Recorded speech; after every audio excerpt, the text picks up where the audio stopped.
In this video, I'm going to show you how to place the fuel pump on this Toyota Camry. It's located under the back seat, so let's get started.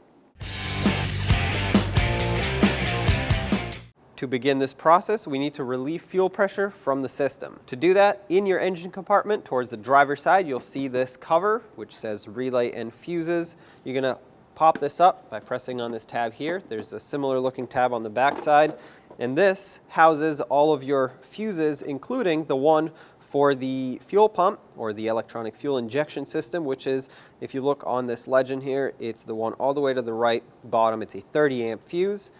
Looking in the fuse box, you'll see this green one right here. That's the 30 amp fuse we're after. Use your fuse puller. If you don't have this in your in the cap of your fuse box, you can use some needle nose pliers. Pull up on that fuse, remove it, set it aside safely. I'm going to leave this cap here with the fuse and the fuse puller in it, and now we're going to go crank the engine. What this is going to do is it's going to try to start, but there's no fuel pressure being delivered, so it's just going to use up the rest that's in the lines.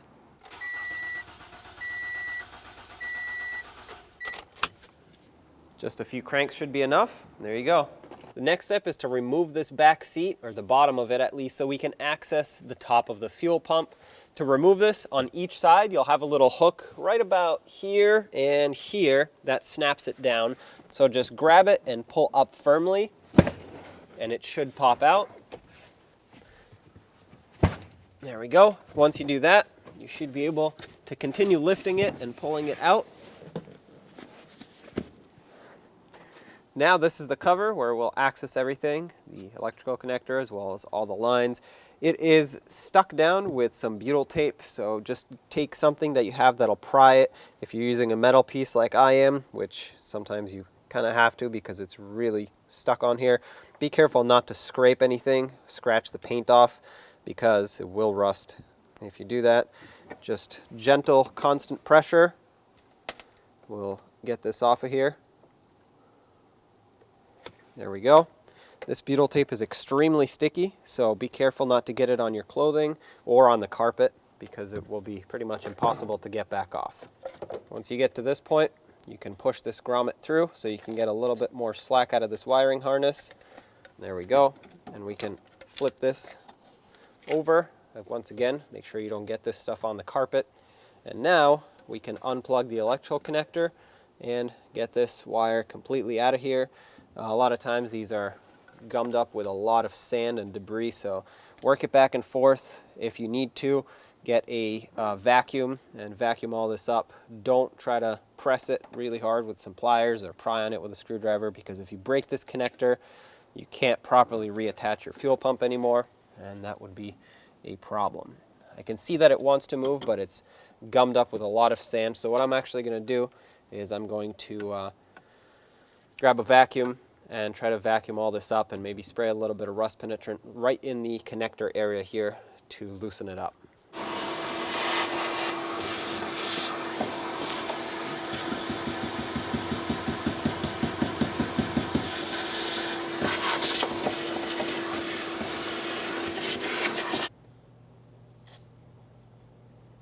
Soak that down a little, and then I'll work it back and forth. Hopefully this helps break it free.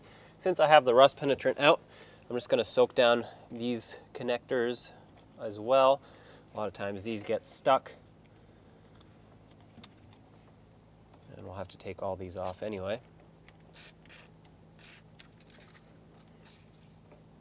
It has come down to using pliers. Be very gentle if you have to do this. Gently press on this, wiggle it.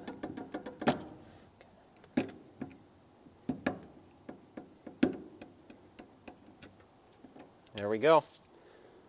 It was clearly pretty stuck in here, so I'm going to tap it down like this. Hopefully that'll remove some of the debris in there. I might blow some compressed air, but hopefully yours comes off a lot easier. Now, if you need to use a vacuum to do further cleaning before you disconnect any lines, this is going to be the last time you can do that, because once you crack any 3 of these lines open, fuel fumes come out, and electric motors and fuel fumes don't really mix together well. If you still need to remove debris after you've removed the lines, you can use compressed air, of course, but just not a vacuum. To disconnect the red connector for the evap line, I'm going to start at the bottom with a pocket screwdriver and press that little hook down. with another tool, I'm going to pry outward like this and come in at the top with the pocket screwdriver and press this one, or pry this one up. As you push this out, it's going to click out of place like that. That's how you know it's disconnected. And now, if you just wiggle this slowly, you should be able to pull this line off.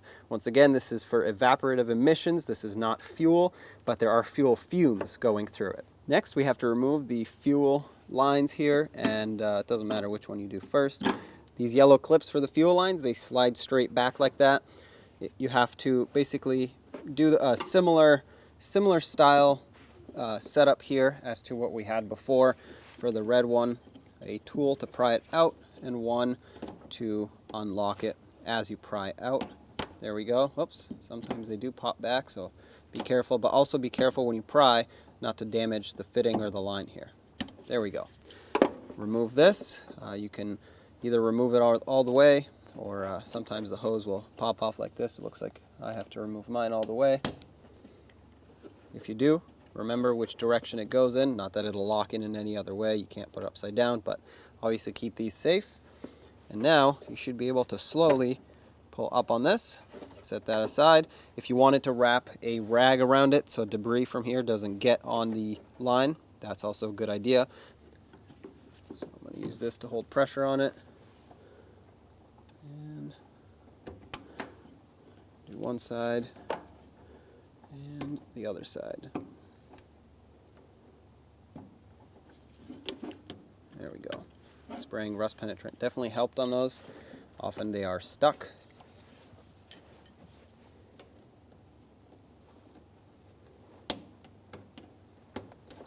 Bring this through. They're both the same, both of these, so you don't have to worry about mixing them up. And give it a couple twists. Remove this line. Perfect. Now there are a bunch of 8mm bolts surrounding this lock ring. We have to remove them all. Usually the threads aren't too rusty, even though the heads do look rusty. So grab your 8mm socket, maybe a little hammer to tap the socket down. You definitely want proper engagement on these bolts so that you don't strip them out if they're still good, and remove them all.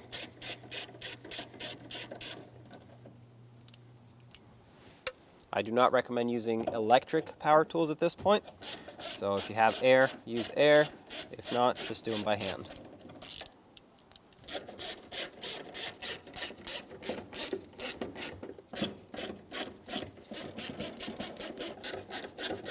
As soon as you take this last one out, the fuel pump assembly is spring-loaded, so keep that in mind. It will pop up a little bit. And that was our last one. So at this point, I have to actually push this pump down so I can have space here to get the lock ring off. Pay attention to your fuel lines. You don't want to break them. They are plastic. They do bend a little bit, but you obviously don't want to break them. So get this off and set it aside. And now we have our fuel pump here. At this point, the less fuel you have in your fuel tank, the cleaner this job is going to end up. At this point, I recommend having a container that is rated for fuel, so you can lift this pump out and put it in that so that you don't spill all over your back seat. Now, as you lift this up, make sure this gasket comes with the pump. We're going to replace it. And there is one more hose for us to take off, and that's this one right here. This is for your evap, and you're going to want to put a pocket screwdriver right underneath it. This connector is probably going to be a little bit stiff because it's been soaked in fuel for a long time. And this will pry backwards like that. There we go. That pops out like that. Once that happens, you can remove this hose or this line. Leave that down in the tank because you need the space here to pull up the rest of this pump, which is kind of offset like this. I have my collection bucket here. Let as much of this fuel drain as you can, and then once you get to the end, remember you have a float level sensor here. That also needs to clear. And I'm going to quickly put this over in my bucket, and there's your fuel pump. Now I'm going to clean off this area. It looks really good already. It's not rusty, but I will take a rag and just wipe any debris that's there so that the new rubber O-ring can seal up nicely. If you had a lot of rot build up here, it would be time for a new fuel tank. So keep that in mind. You want this to seal properly. and obviously try to get as little debris as possible down in the fuel tank. Your new fuel pump assembly has a float or level sensor that is not attached. You have to attach it obviously before you put this in the pump or in the tank, otherwise it won't read the level of your fuel tank.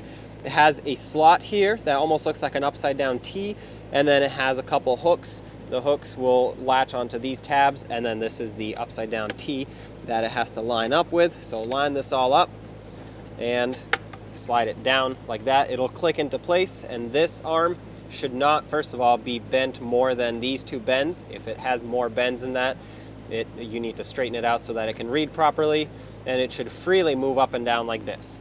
Now, put your gasket on. This is a brand new gasket. It doesn't matter which direction you put it in, it's flat on both sides. Slide it over the bottom. It won't fit over the top unless you stretch it, which I don't recommend doing. Careful of all of these lines that are in the way here and the wires. Just like this. And once you get it up towards the top, we can start putting this new pump in, starting with the float. That has to slide in first. Make sure all of your fuel lines are out of the way here. And then, well, I guess I'll have to put the bucket in first. Once you get the bucket in, you're going to want to grab this evap line, fish it out, because we have to reconnect it at the top of the fuel pump assembly. And once you line it up, press it on all the way. Now sometimes these connectors will click back in by themselves. This one has to be pushed back in. And if you pull back down on it, it should move just a tiny bit, but will not come off. That's what you're looking for there. Once that is in, make sure all these wires are pushed down. You don't want to pinch them there. And the gasket is obviously seated properly all around the top. It should seat itself around the top of the fuel pump. And it is also important that you have this clocked right. Now, if it's not exactly the way it came out, that's okay, as long as it's in the same general direction, which was right about here. Now we can take this locking ring, which should slide on just like this, and these fuel lines are going to be kind of in your way, but just push them aside. You're going to have to hold the fuel pump this whole time because it wants to spring back upwards. So do this, and now hopefully you have your hardware accessible so you can at least put in one bolt or two bolts so that it can hold this ring on. Okay, there's one. That started. I'm going to put another one in across on the other side here so I can kind of have even pressure on this fuel pump. There we go, that one started. I'm still holding it. I'm going to put one over here, forming sort of a triangle, and after this I can let go with confidence that this is not going to pop back up or go crooked at an angle. And there we go. Now let's start the rest of the bolts in and snug them up.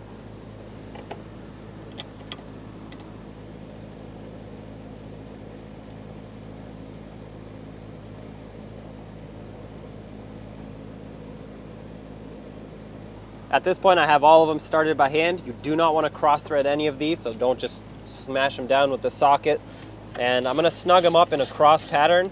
You'll see that the fuel pump and the ring will start squishing down as I snug these because the gasket is seating and sealing. Now these are tiny, so keep in mind you do not want to break them by tightening them too much. Just give them a little snug. Once they bottom out and basically get snug, at most an eighth of a turn after that. Otherwise they will break, and that's not going to be a fun time. Okay, so this is all of them snugged. I'm going to go around one more time. As you can see, this one loosened up. Now let's reconnect all the fuel lines.